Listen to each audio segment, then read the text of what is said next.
Good day, ladies, envies, and etceteras. I'm Cassidy Cope, and my favorite game series is Hitman, which is famous for giving you endless ways to end your targets. Just in the very first proper level of Hitman 2, Miami, you can burn Sierra Knox with a chili shot, bomb her car, make her father bomb her car, shoot her in broad daylight, or make her win the race, just to poison the champagne she earned as a prize. And that's only half the targets in the mission, in a game with dozens of missions like it. But what's unique about Sierra is that she can fight back against and even kill the legendary assassin Agent 47. And the list of his targets who can do that is very exclusive indeed.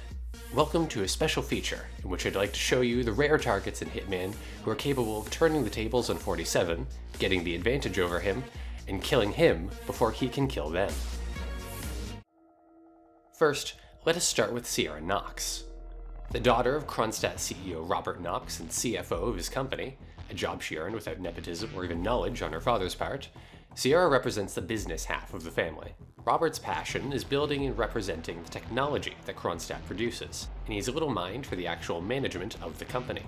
So it falls on Sierra to broker deals like the secret arms sale to Cat and Yang, Hitman's fictional rogue state along the lines of North Korea or Israel. This sale makes Sierra complicit in an event known as the Tungan Valley Massacre, a war crime perpetrated by Cat and Yang's government with Kronstadt weapons. In order to protect herself and the business from controversy and prosecution, Sierra, ruthless and insecure, is leading the cover-up, which is where we find ourselves today. Sorry, I think out so much right now. I just saw a fight downstairs by the garage. Wait a minute. Guy dressed as one of the flamingo mascots just got jumped by this other man. I ran away as fast as I could. We should call the security. Well, I don't know. I really don't want to get involved. Got a lot of unpaid traffic tickets, you know? And the guy was definitely weird. Just before the attack, I heard him mumbling something about Sierra Knox getting it. Can you believe that? What if he's a stalker? Yeah, we're calling security, all right. The only thing we're calling is a bartender. I need a drink. Jim, it's me. I'm here now, ready to meet up with Sierra Knox over at the hotel. Yeah, after the race. I've just got to pick up the documents from my van, but I had to knock out a guy and steal his flamingo outfit, and now I can't find my car keys. Yeah, I know it's dumb. I think I lost them in the scuffle, but the real mascot is still over there. If I don't get them, I've got no evidence. Bye-bye money. I don't know. I need to figure something out. I'll talk soon.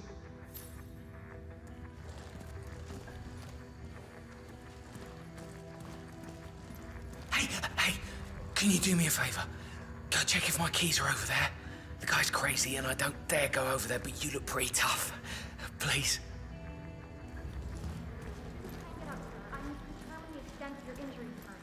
Oh, my head. Some guy jumped me. He stole my mascot outfit. Who would do that? Hey, yo, did you find some keys over there? Oh man, you're a real lifesaver. Thank you. Okay, documents are still here. All right, focus, man. Deep breath. Go time. Nice outfit. Yes, I'm here to speak to Sierra Knox. I have an appointment. All right, come on in. I'll let her know. I hate that talcum powder they dust all over it. Mm-hmm. It kind of comes with the territory, buddy. I was never a big fan of the cleanup side. I'm more of a fire and forget type of guy, you know? The trick is to use a good hand lotion. Glycerin, aloe vera, that kind of shit. My hands are still decent. Keep your eye on the ball. Security's just high because she's a big deal, but you can handle this. In a calm. Back to the pad. I'll go. Thanks, bro. Okay, keep cool. Stay calm, it's fine. It'll be fine. You're the man. Okay. Miss Knox, we spoke on the phone. I brought the items along for your perusal. Mm-hmm. All right. Follow me. Relax. I'm not about to do sensitive business like this in front of an audience. Tell me again why I'm supposed to pay you all this money. Tungan Valley. Miss Knox. To state it plainly, I stumbled upon internal reports showing Cronson in innocent civilians. Sounds like a con to me. Any reports you may be in possession of are likely to be fakes crafted by our competitors. Well, I'm sure your father would be very interested in the reports, concluding that someone has been funneling money from the Palace project into Tungan Valley damage control. I see. You're taking an awful big risk here. I could just call the cops on you. You're too smart to do that, Miss Knox. The police show up, arrest me, and the papers go into evidence. It would only be a matter of days before they leak to the media. Pay the money and I'll be on my way. Huh. No. I think I'll just end you right here. What? Who exactly, Dee? Leave me alone for a few minutes, guys. Sure thing, Miss Knox. If you need us, just call. We're right around the corner. Who exactly do you think you're dealing with? You think you can come here and threaten me? I'm Sierra Knox. You're just a tiny fucking sardine in a tank full of sharks, my boy. And you're about to be eaten. You pathetic moron! Trying to blackmail me, using my father against me, is the dumbest shit you ever pulled. Nobody pushes me around. Nobody! Now, good fucking riddance. What the? Oh, no, you don't.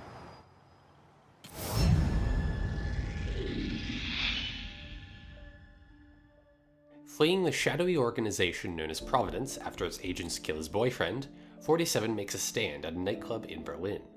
There, sometimes less than 11 agents from the International Contract Agency, 47's mercenary former employer, intend to hunt and kill their rogue assassin.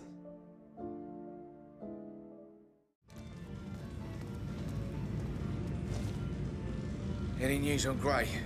Not a thing. That worries me. Gray's never late. He'll be fine.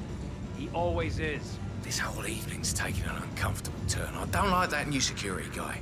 The one from Munich, he's not right. You think they're connected? I don't know. He wants to talk to me, so we'll see. I'm just trying to avoid him until we got Gray sorted out. Don't worry. The boys are trying to stall him as much as possible.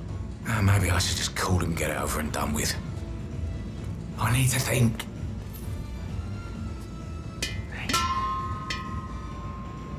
Hey, who is throwing stuff? No.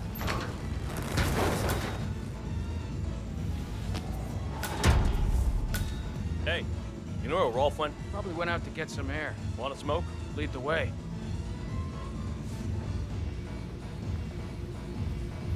It's wrong.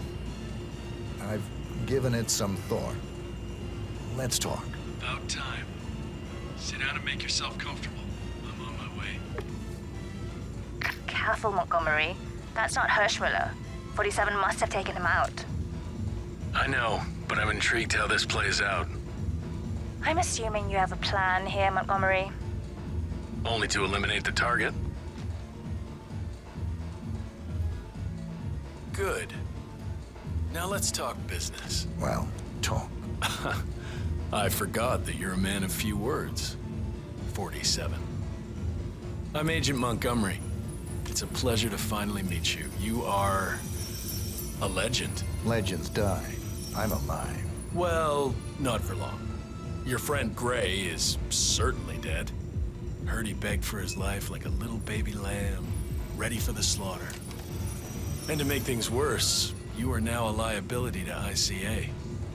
I'm curious, what happened to you? The ICA is being compromised. You, of all people, should know it's not our job to ask questions. We just do what we're told. ICA are incapable of being compromised. It's not part of their business plan. Well, anyway, it is truly an honor to finally meet you. Okay, that's enough talk. And don't take this personally. I have to admit, though, it's an even greater honor to be the one who took out the legendary 47. Because now it's time to die.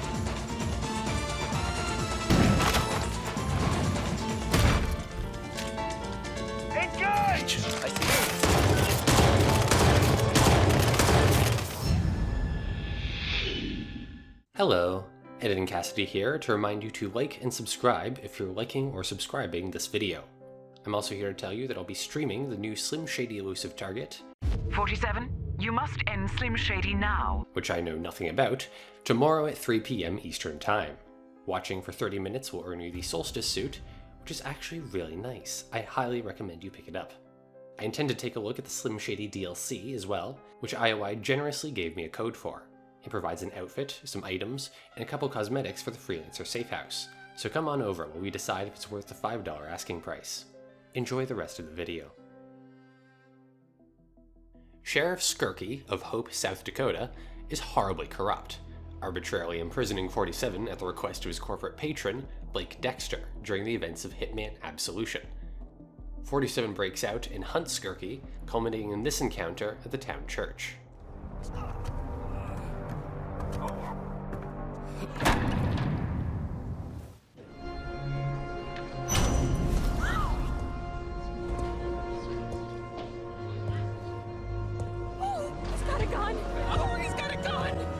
Sheriff, do something! Are you okay, my son? Fucking move! You're a coward, Sheriff Skurky! I'm gonna shoot this son of a bitch! Keep on down!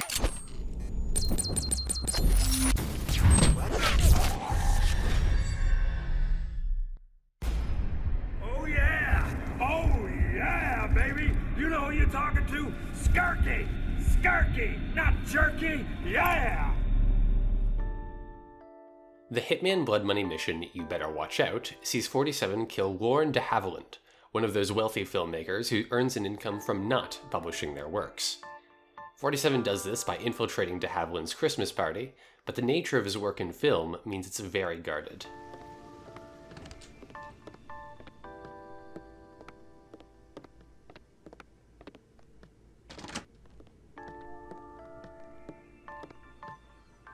Men are so easy.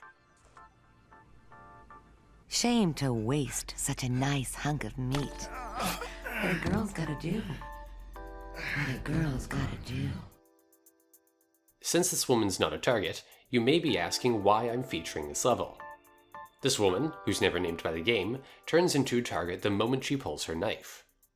She's actually foreshadowed by the mission loading screen alongside the other targets, but is otherwise never acknowledged outside of this optional interaction, not even in your mission briefing. She probably only turns into a target so you can keep your silent assassin rating after killing her, but a target's a target, so this counts for this video. As he's investigating an organization that's been killing ICA agents, 47 finds himself on a hostile ground in Vegas. It is here 47 can find himself at odds with the target Maynard John, a rival assassin with a bit of a sense of drama. I can't wait to get out of this outfit.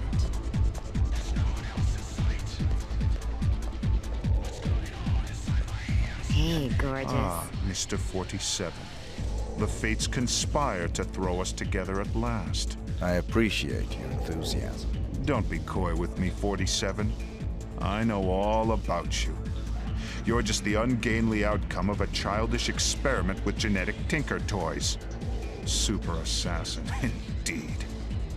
You're less than human, and I intend to prove it. How do you intend to do that? We're going to duel. Meet me in the room marked Torture Chamber. I can't wait to get out of this outfit.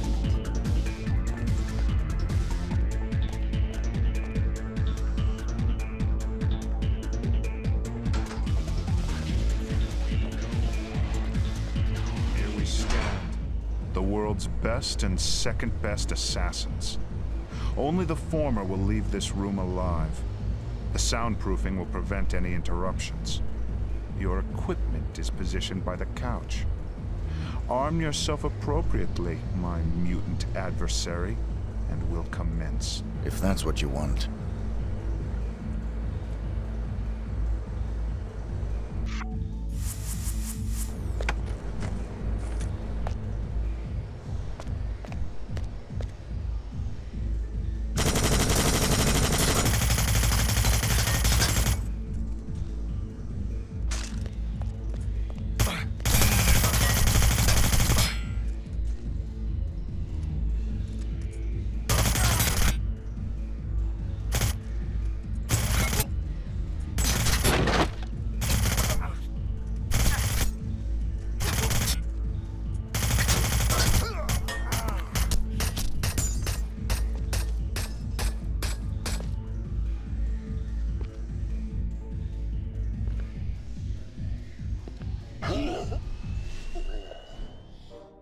While Berlin's agents are much more shallow than traditional targets, I do like the touch of personality each of them has.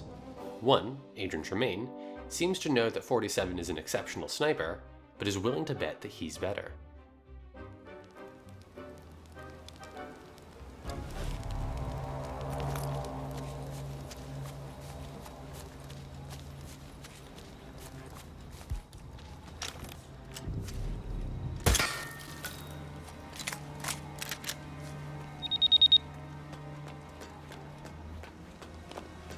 Someone triggered the alarm in the radio tower. I got no visual on who. Got it. I'll send someone to check it out.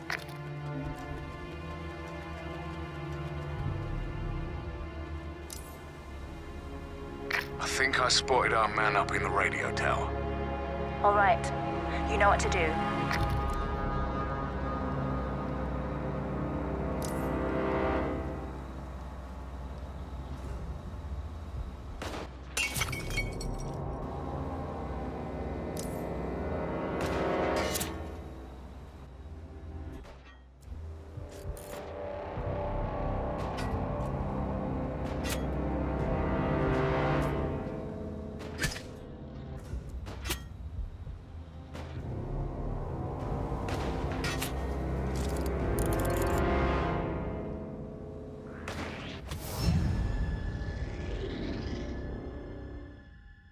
I'm never particularly fond of featuring Hitman Absolution, but I think one of its highlights for me may be the penthouse level in Blackwater Park.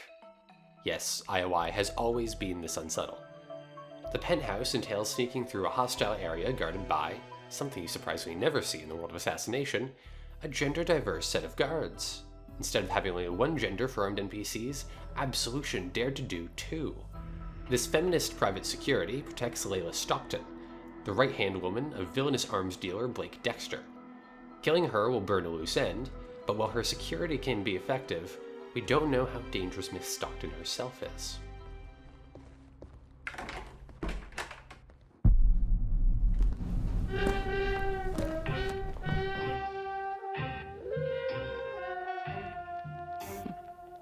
You're a hard man to kill. I love a hard man. Where's Victoria? Oh, Vicky. Let's not talk about her.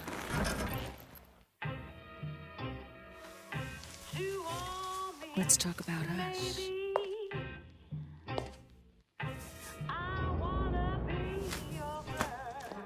Better yet, let's not talk at all. When was the last time you relaxed? Let Layla take you to heaven. Die, motherfucker!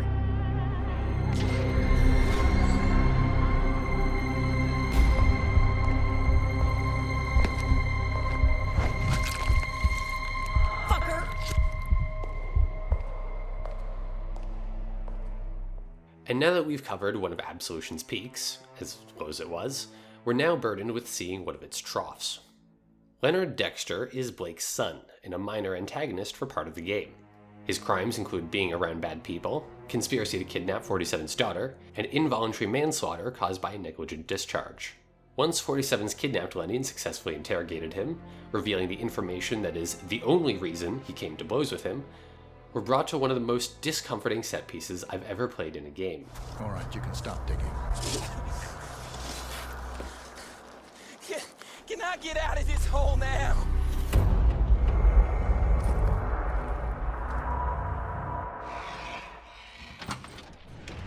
Start walking.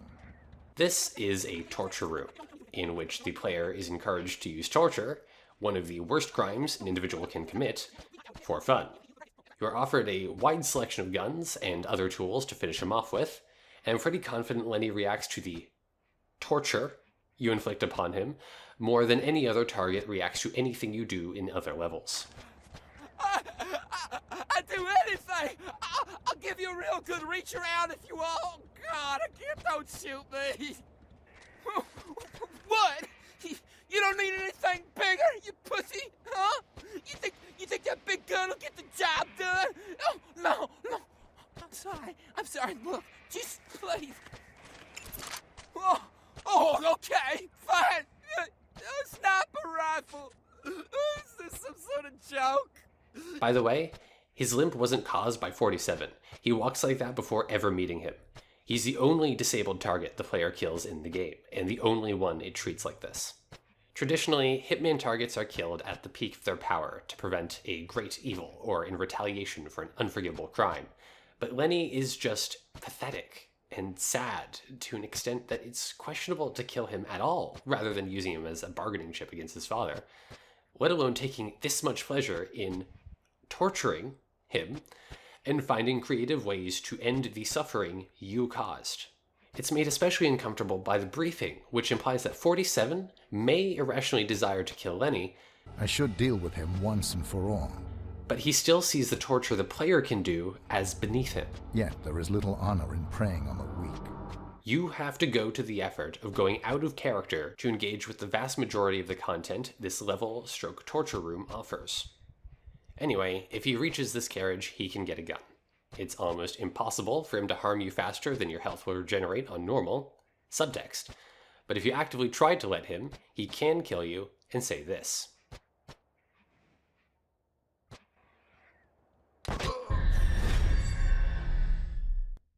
Dad! Are you dead? Okay. Ha! I killed the Hitman! Fuck you, Hitman! I agree. A good game, this is not. The antagonist of the Patient Zero campaign for Hitman 2016 dies in the first mission. 47 kills the founder of the Liberation Doomsday cult, Oybek Nabazov, and his presumptive successor, Sister Yıldız, leaving Liberation without any leadership. However, even without their leader, a number of Nabazov's agents continue to work independently to end the world, including Owen Cage, a regular Australian man who infects himself with an exceptionally lethal viral bioweapon. Cage gets himself detained and quarantined before infecting anyone and is sent to the Gamma Private Hospital in Japan. But he's still incredibly contagious, so his viral load may break containment if 47 doesn't act quickly. 47, do not enter the isolation ward without a hazardous material. Your suit. The virus will kill you. 47, You're infected. You will need to find a solution for that. That is Owen Cage. Look at him. It's a miracle. He's alive. 47, I've located the antidote for the Nabazov virus in the stem cell storage facility. Mind you, there is only that one sample. Get to it, quickly. The suit will prevent the virus from infecting anyone around you. Mindful of collateral as always, 47.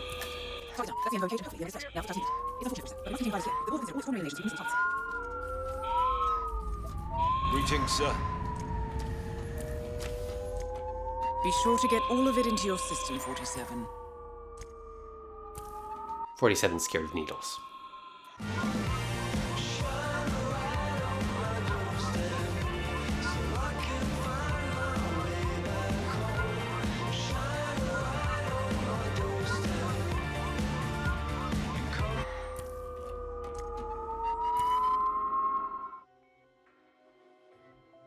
Hitman Blood Money shows us the first fall of the ICA, as its agents are killed off by a rival organization known as the Franchise, which has the backing of the director of the FBI.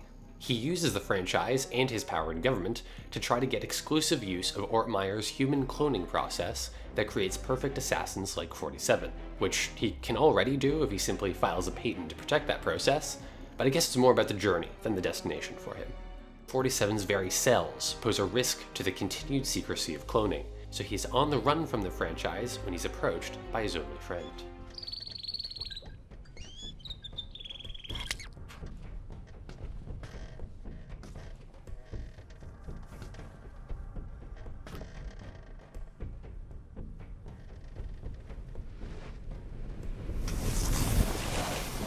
It's me, 47, Diana.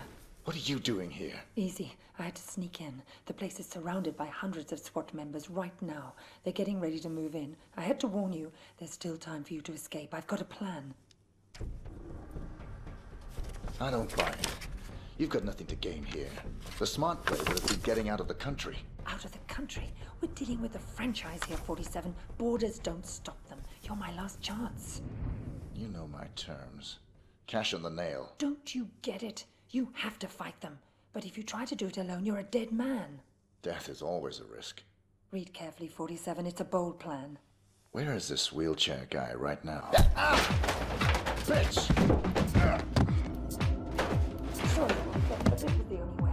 You would have fought them whatever I said, and you would have lost. You're buying me one more night. Wheelchair guy.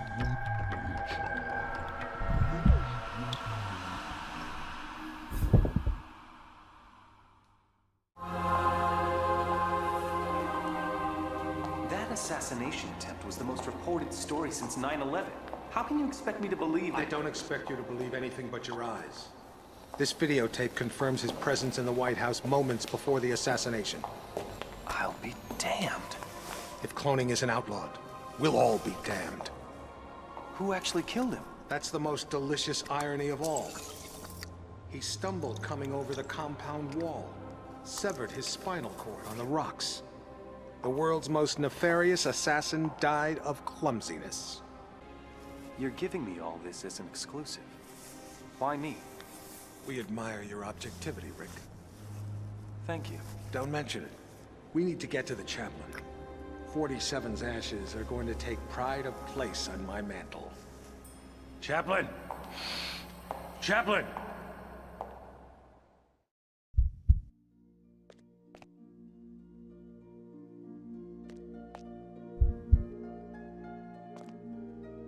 Everyone in this room knows about 47, and as such, they're all valid targets.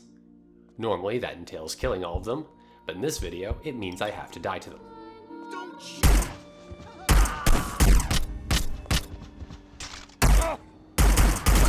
And finally, there's also a secret ending to this mission, which only appears if you wait through the entirety of the credits. Before that though, if you're interested in watching me show off more niche bits of Hitman, my flagship series, Facts and Features, is all about teaching you the weirdest, and occasionally useful, things I've learned about Hitman in well over 2,000 hours in the game.